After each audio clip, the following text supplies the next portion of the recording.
The text message arrived just as I was pulling into the parking lot of my office. From my sister-in-law, Elena, of course. Look at my new designer handbag. She sent a selfie, her perfectly manicured hand holding an expensive leather bag. Bought with your family money. Haha. Thanks for being so careless. My fingers tightened around the steering wheel. The casual cruelty, the brazen theft, it was too much.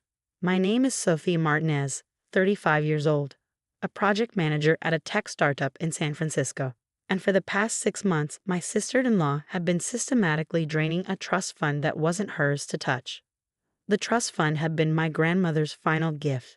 Elena's husband, my brother Marco, had no idea what was happening. And that was exactly how Elena wanted it. I remember the day my grandmother passed away.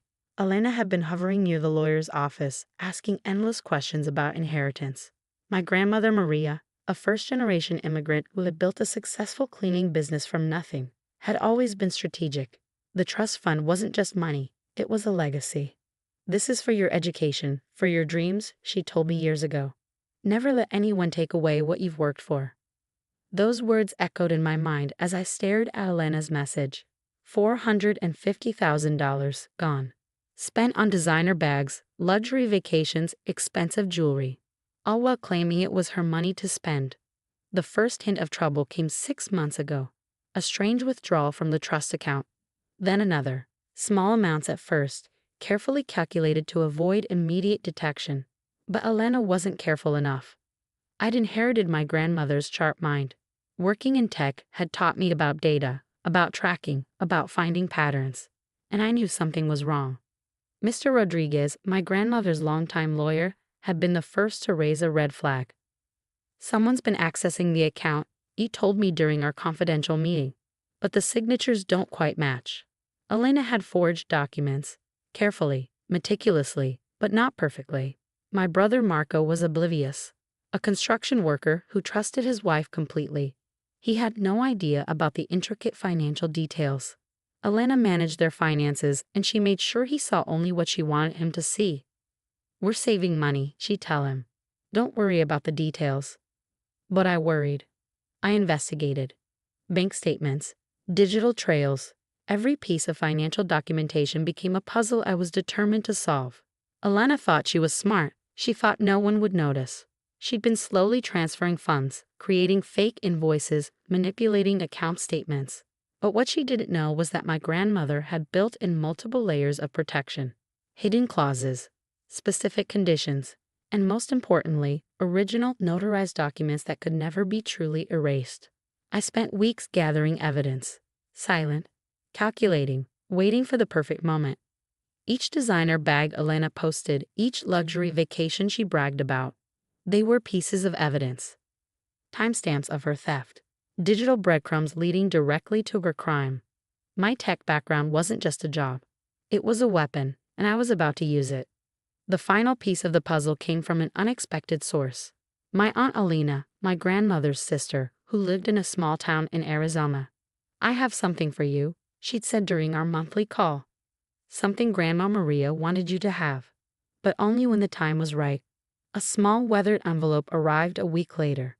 Inside, original trust fund documents, signed, notarized, with specific instructions that could blow Elena's scheme wide open. My grandmother, always 3 steps ahead, had anticipated something like this might happen. The documents revealed everything, specific conditions about the trust fund, restrictions Elena had completely overlooked in her rush to steal the money. I knew what I had to do, but timing would be everything. I screenshot Elena's messages, compiled the bank statements, gathered every piece of digital evidence. Mr. Rodriguez confirmed what I already suspected. Elena's actions weren't just unethical, they were potentially criminal. We have multiple legal avenues, he told me, but we need to be strategic. My phone buzzed again. Another message from Elena. Can't wait to show Marco my new vacation photos. Bet you're jealous. I allowed myself a small smile. Elena had no idea what was coming. The generational wealth she believed was hers was about to become her worst nightmare. And I was going to make sure she understood one fundamental truth. You don't mess with a legacy built by a strong immigrant grandmother who fought for every single penny.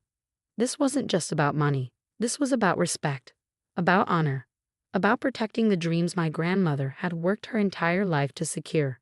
Elena thought she had won. She thought she had gotten away with her theft. She was about to learn how wrong she was. The family dinner was planned weeks in advance. Marco's birthday. Elena would be there, dripping in her stolen luxury, believing herself untouchable. I'd arrived early, a manila folder tucked discreetly in my leather portfolio. My parents noticed immediately. Something was different about me. Calm. Calculated. "You seem intense," my mother whispered as I helped her set the table. "Just wait," I replied with a smile that didn't quite reach my eyes. Elena strutted in an hour later, a new Gucci handbag swinging from her arm. Her laugh was too loud, her smile too bright. The performance of someone hiding something. "Sophia," she called out, deliberately loud. "Look at my new bag. Isn't it amazing?" Marco beamed, completely oblivious. My wife has such great taste. I watched, silent, waiting. Dinner progressed, small talk, laughter. Elena continued her performance, occasionally throwing me pointed looks. Challenging, mocking. "So, Sophia," she said during dessert, "still working that tech job? Must be hard saving money in San Francisco." The table went quiet. A classic Elena move, always trying to belittle, always trying to create tension. "Actually," I responded, my voice calm, "I've been doing quite well." I pulled out the manila folder. "In fact, I'd like to discuss something important. About Grandma Maria's trust fund." Marco looked confused. My parents exchanged worried glances. Elena's smile froze. "Mr. Rodriguez, our family lawyer, asked me to share some information."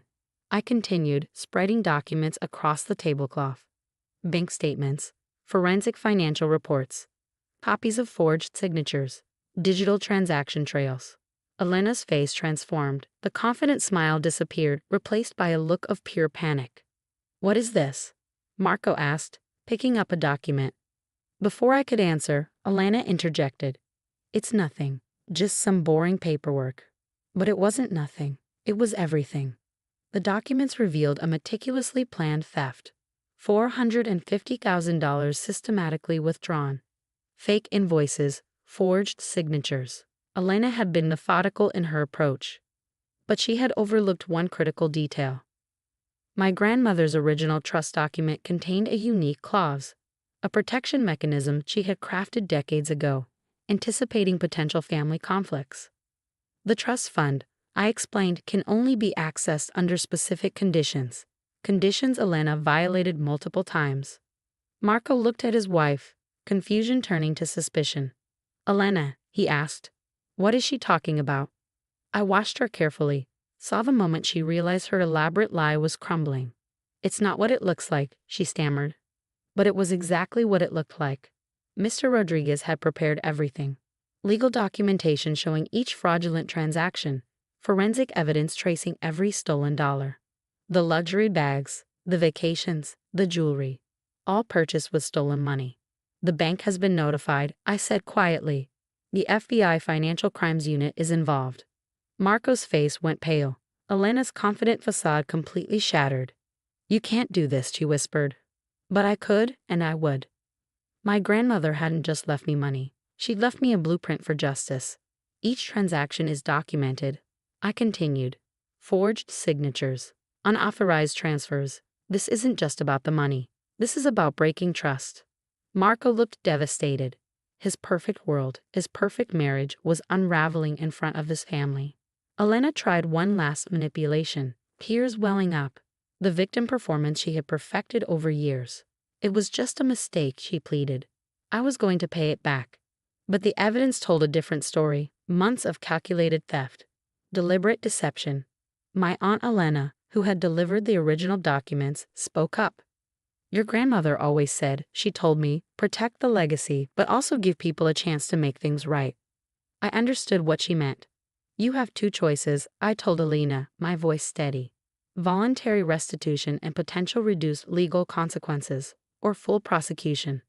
The table was silent, the weight of the moment hanging heavy. Marco looked at his wife, really looked at her, seeing her, perhaps, for the first time. "Is this true?" he asked softly. Elena's carefully constructed world began to crumble. No more designer bags. No more luxury vacations. No more stolen dreams. The generational wealth she believed was hers was about to become her greatest regret. And I was just getting started. The fallout was swift and brutal. Within days, Elena's carefully constructed world collapsed. The FBI Financial Crimes Unit began their investigation. Bank accounts frozen. Credit cards canceled. Her entire financial landscape transformed into a minefield of legal consequences. Marco moved out temporarily. Not a dramatic exit, but a quiet, devastated retreat. The betrayal cut deeper than the financial theft. It was a violation of trust that ran much deeper than money. "How could you?" he asked Elena during one of their first separation meetings. "We built everything together." But they hadn't built anything together. Elena had been building the house of cards, and I had just blown it down. Mr. Rodriguez worked tirelessly. Legal documents flew back and forth. Elena's initial bravado crumbled under the weight of mounting evidence. Her lawyer advised cooperation. The alternative was far worse. 2 months after the family dinner, we sat in a mediation room. Elena looked nothing like the confident woman who had bragged about designer bags. Her designer clothes were replaced by muted, conservative attire. Her perfectly manicured nails were now bitten down, nervous. "I want to make this right," she said, her voice barely above a whisper. But making things right wasn't as simple as she hoped. The trust fund wasn't just money. It was my grandmother's legacy. A lifetime of hard work, of immigrant struggles, of building something from nothing. Restitution, Mr. Rodriguez explained, isn't just about returning the money. The legal process revealed more than just financial theft. Elena had forged documents, created fake invoices, manipulated bank statements. Each action compounded her crime. Marco sat quietly during the mediation. His construction worker's hands that had built real things, honest things, now sat folded in his lap. The betrayal had broken something fundamental in him. My tech background proved crucial. Digital forensics traced every single transaction. Nothing was hidden. Nothing could be explained away. The first settlement offer came through. Full financial restitution. Plus legal penalties. Elena would be paying back far more than she had stolen. But money was only part of the punishment. Her professional reputation was destroyed. The accounting firm where she worked discovered her fraudulent activities. Termination was immediate. Professional licensing boards were notified. "You'll never work in financial services again," her lawyer warned. The family dynamics shifted dramatically. My parents, initially shocked, now viewed Elena with a mixture of disappointment and anger. "How could you betray our trust?" my mother asked during a difficult conversation. Elena had no real answer. The trust fund, miraculously, remained mostly intact. The quick detection and legal intervention meant most of the money was recovered. What wasn't recovered would come from Elena's personal assets and future earnings. A year-long forensic audit revealed the full extent of her actions. It wasn't just the trust fund. She had been manipulating finances in other areas of her life. Small thefts. Fraudulent claims. A pattern of deception that ran deep. Marco filed for divorce. Not with anger, but with a profound sense of loss. "I thought I knew her," he told me during one of our rare conversations. "I was wrong about everything." The legal proceedings became a matter of public record. In our small community, Elena became a cautionary tale. The woman who tried to steal her own family's legacy. My grandmother would have been proud. Not of the destruction, but of the justice. "Protect what's yours," she used to say, "but always give people a chance to make things right." I had done exactly that. The final settlement was more than financial. It was about restoring dignity, about showing that generational wealth isn't just about money. It's about trust, integrity, and respect. Elena was required to pay additional legal penalties, complete financial ethics courses, maintain a clean financial record for 10 years. Her professional life was essentially over. No financial institution would touch her. Her reputation was permanently damaged. Marco rebuilt, slowly, painfully, but with integrity. "I'm grateful you uncovered this," he told me during one of our last conversations. "Better to know the truth than live a lie." The trust fund, my grandmother's final gift, was restored. But it became more than just money. It became a symbol of family resilience. I established a scholarship in my grandmother's name, using part of the recovered funds to help first-generation immigrant students pursue their dreams. She would have loved this, my aunt told me, tears in her eyes. Elena's final attempt at reconciliation came through a carefully worded letter, an apology, a plea for understanding. I didn't respond. Some betrayals are too deep to simply forgive. The generational wealth she believed was hers had become her ultimate downfall. A lesson in the consequences of greed, of betrayal, of thinking you can outsmart family. My grandmother always said, "The truth will always find its way home." And she was right.